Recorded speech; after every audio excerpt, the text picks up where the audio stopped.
શ્રી કૃષ્ણ ગોવિંદ હરે મુરારી હે નાથ નારાયણ વાસુદેવા. આજ તો શ્રીમદ ભાગવતના મહાત્મ્યમાં પણ આવે છે, પણ થોડો ફેરફાર છે. શ્રી કૃષ્ણ ગોવિંદ હરે મુરારી નાથેતી નામાની મુહુર વદંતી. બસ આટલો ફેરફાર છે. તો આ સંકીર્તન કરતા કરતા ભક્તિ જ્ઞાન વૈરાગ્ય આવે છે.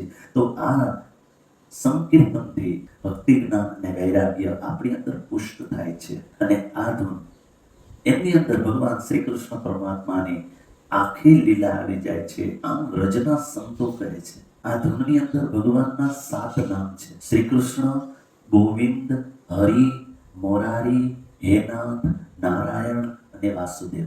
ગર્ગાચાર્ય આવે છે અને ત્યારે ભગવાનનું નામકરણ શ્રી કૃષ્ણ પાડે છે. એની પહેલા તો યશોદા માતા એમને નીલમણી નીલમણી કરીને બોલાવતા. શ્રી કૃષ્ણ નામ ગર્ગાચાર્યજી દ્વારા આપવામાં આવ્યું. એ લીલા આવી ગઈ.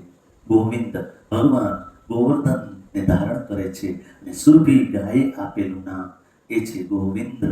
ગોવિંદ. ત્રીજું નામ છે હરિ. હરતિ ઇતિ હરિ.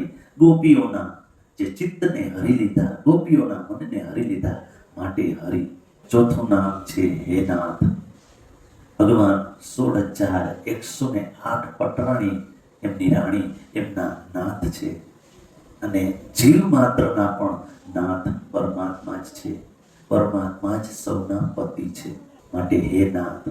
નારાયણ.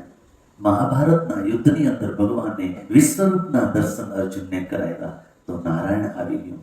અને વસુદેવજીના પુત્ર છે, એમને વસુદેવજીને જ્ઞાનનો ઉપદેશ કરે છે માટે વાસુદેવ.